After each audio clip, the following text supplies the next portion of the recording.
Hey everybody, it's me, ya boy, Gay for Grixis. So in today's video, I'm talking about a huge problem that MTG Arena has right now, and it's only going to get worse the more sets they put into the game, and that is how they're monetizing this game and how ultimately, effectively they're going to end up pricing almost everybody out of the game going on their current pricing model. At least that's my prediction anyway. Now, I just want to get into the meat and potatoes of this video.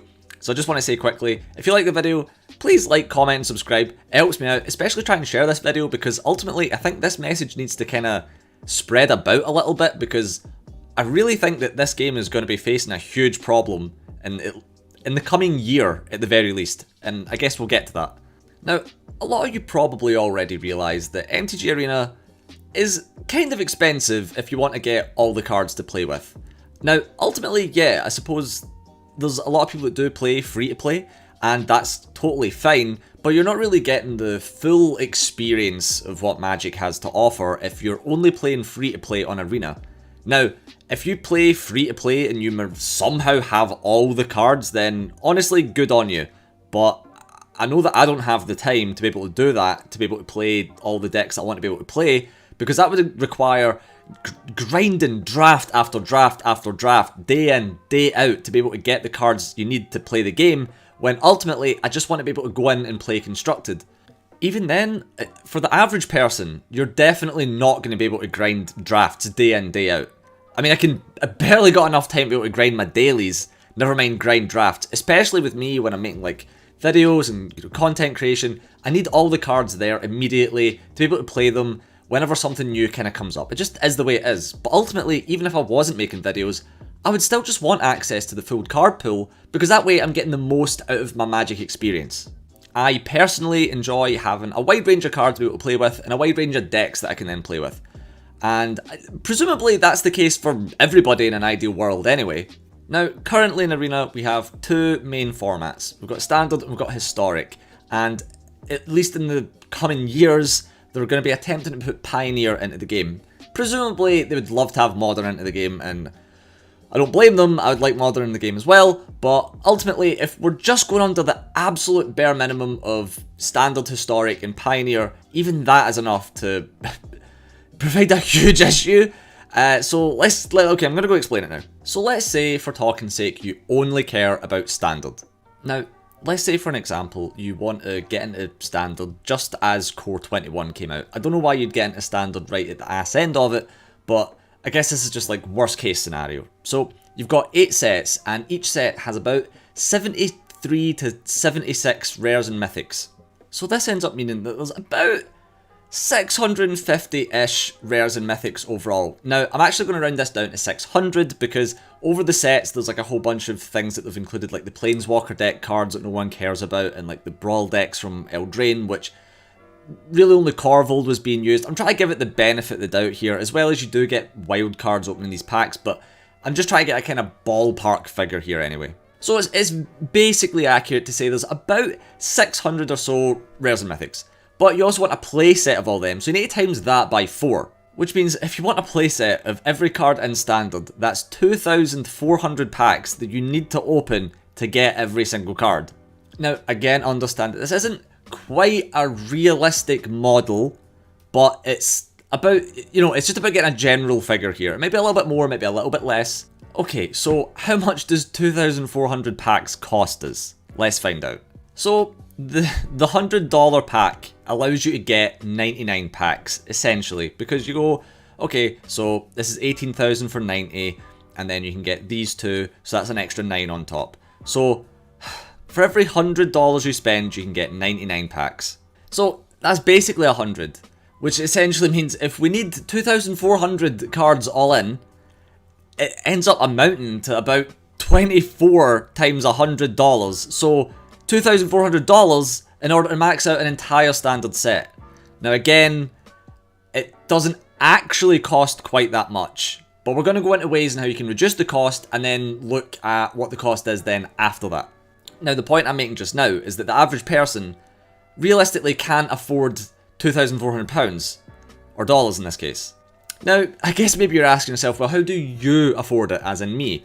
Well, I share this account with 2 other people, which makes it far more manageable. as well as the cost is split up over months. This is if we were going into the deep end to get everything immediately, which isn't really going to be the case, because if you're going to buy into standard, realistically you want to be buying into it about now, just before Zendikar hits, which means that you're looking at, instead of 8 sets, you're only looking at 5 sets. But that ultimately still doesn't change the fact that over the course of a standard year, you're still having to spend $2,400 to get all the cards if you were so inclined.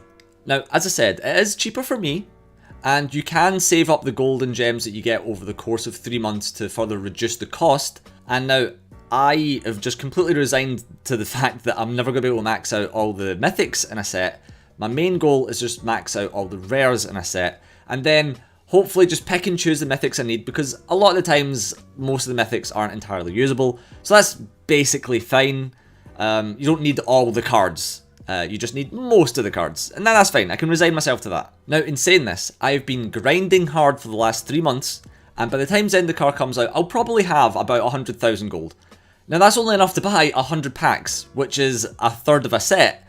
So, even at that, I'm not maxing out a set every single time a set comes out until a little bit into it, where I've been able to get more packs. At the very least, I will max out all the rares fairly quickly, because it's easy enough to do. The mythics are far, far harder to get. But that's still besides the point, because every single time, every 3 months, it's still costing us $99. As well as all the time spent to grind in gold to be able to get more cards the next time, just to be able to get everything like immediately. You see what I mean?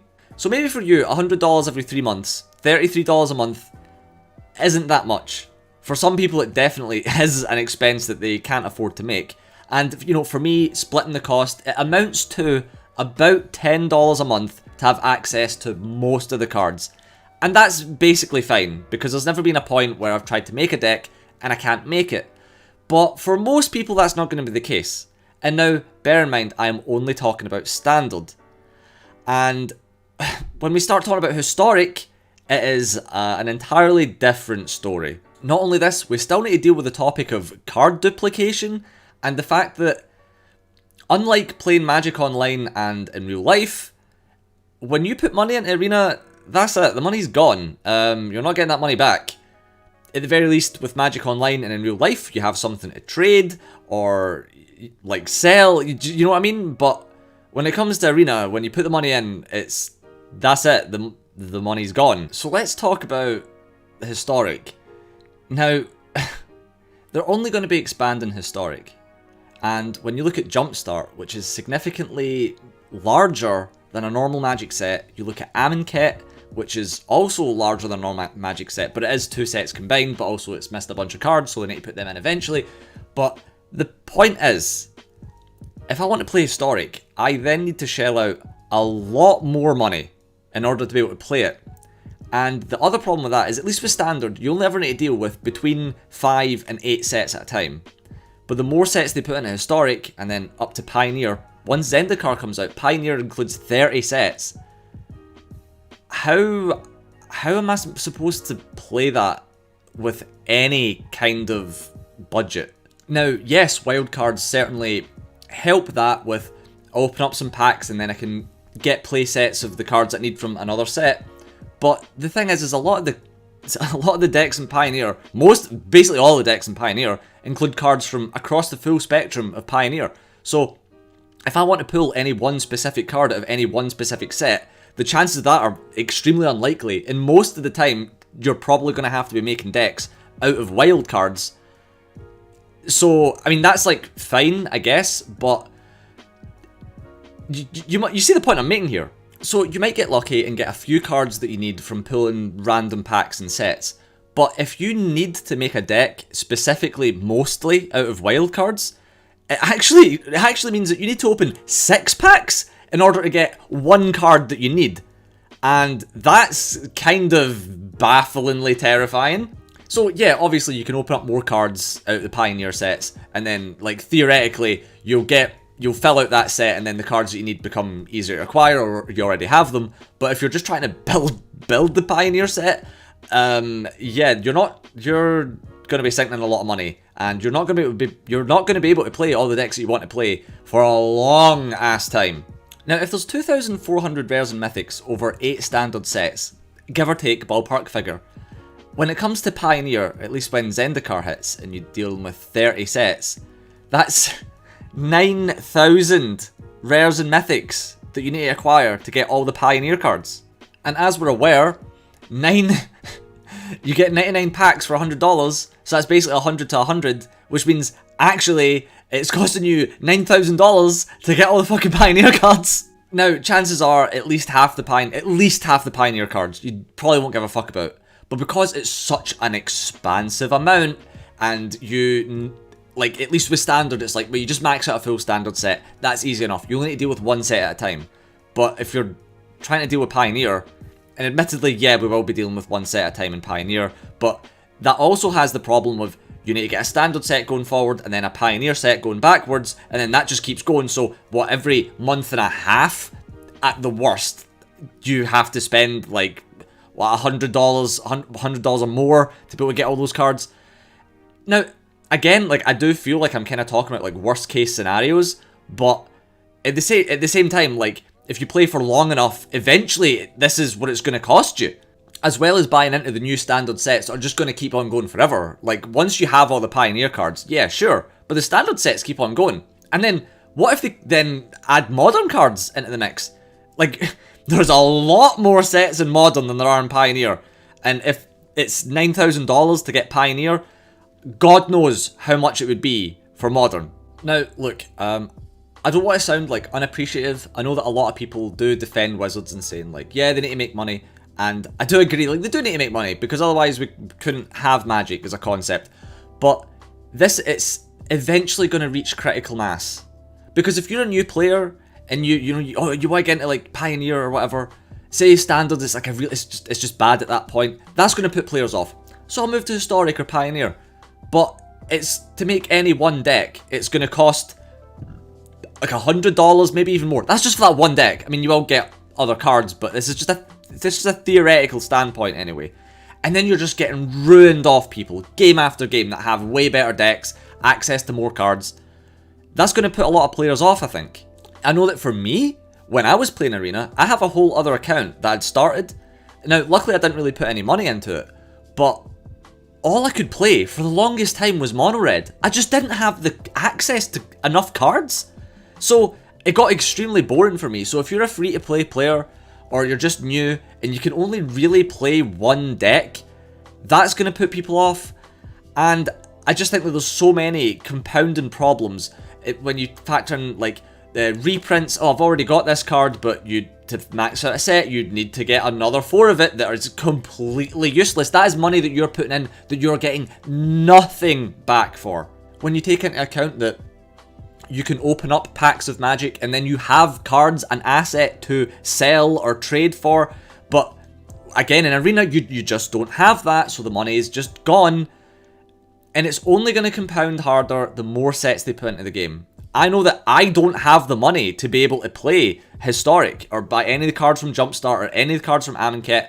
The most that I can do in that case is just play decks that essentially only use like standard cards, and then also like uncommon cards that they introduced. Because you get tons and tons of uncommon wild cards and things like that, so that's fine, but this is what I'm relegated to. I can't afford to play any other decks in Historic.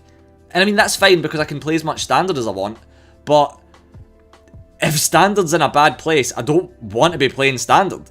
So I hope I've made my point pretty clear here, and I would really like to think that you guys agree with me on this. Now, there's a few things that I think Wizards maybe should take into account going forward.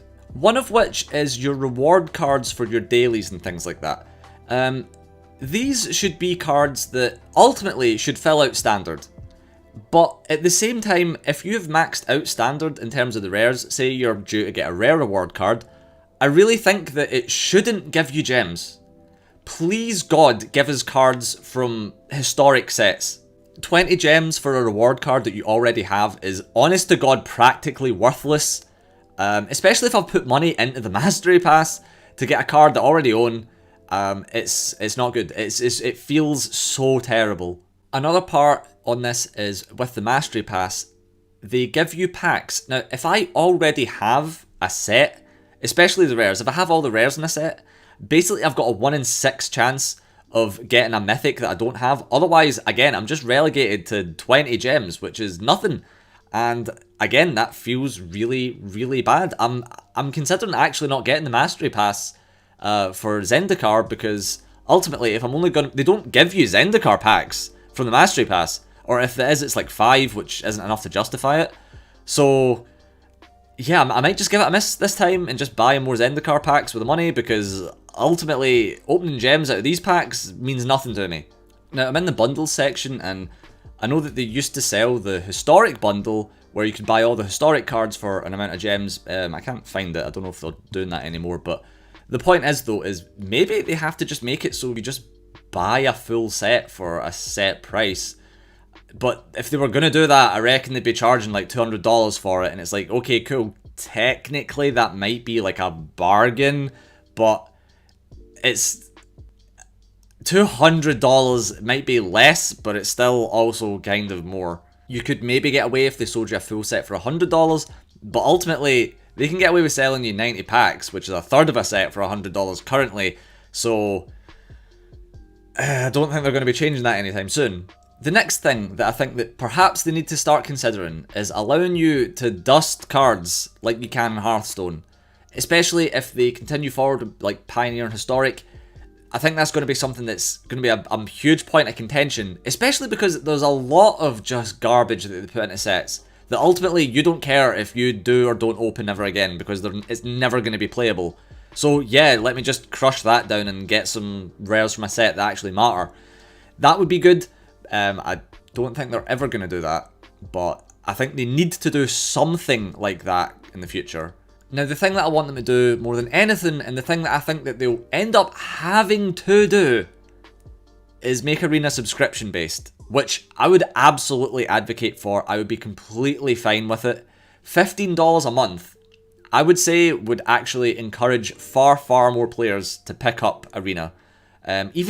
Technically, even if they charge $30 a month, but that would be obscene, because there's like no game that charges a $30 subscription, and I could easily play other things for far cheaper.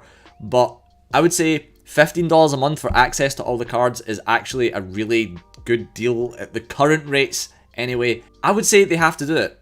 And I would say there's actually a huge argument that they make more money doing that.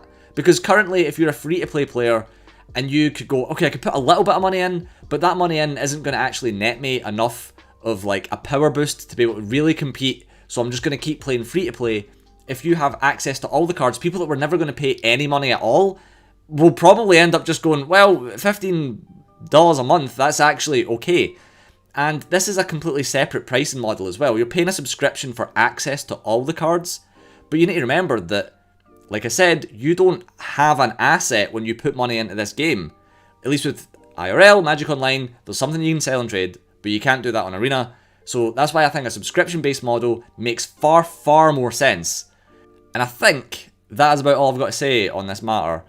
I don't know if I rambled on a bit too much, but I think I really wanted to make my point quite explicitly clear that this is only going to get more of an issue the more sets they put into the game. And even me, who's been buying all the standard sets going forward, is priced out of playing Historic. So if I am priced out of playing Historic, it means that there's definitely going to be a lot of people that are also priced out of playing Historic, or indeed priced out of playing Standard, because there's plenty free-to-play players. And if you're doing the grind and you've got tons of the cards that you want, then honestly, power to you. I respect the grind, I really, really do. But you need to understand that not everybody has that time. I've got tons of time on my hands, honestly, and even at that, I still don't have the time to do that. So, I don't really know how anybody would have the time to do that. I know I don't. And if I'm going on my own experience, that means that other people are also experiencing the same issue as well, surely. And this isn't just a case of wanting something for nothing, which I know a lot of the Magic community ends up screaming and shouting about, and I really don't understand it. This is really more of a point of like, Arena is going to reach critical mass at one point. Imagine they keep the exact same pricing model, okay? And then 5 years down the line, oh, I'm going to get into Magic Arena, and then it's $9,000 to get all the cards. That's insane. That's not a competitive pricing model at all for any game aside from, I guess maybe unless you're buying a Star Citizen or something like that. Never ever, by the way. But when it comes to this game, like if I was presented, oh, you can get $9,000 and you get access to all the cards. If I'm going to put $9,000 into Magic, I'm going to go and buy Dual Lands. Sorry, I'm not fucking putting it into Arena. That's for sure. But yeah, I think that is the end of this video. Again, I hope I made my point pretty clear and concise.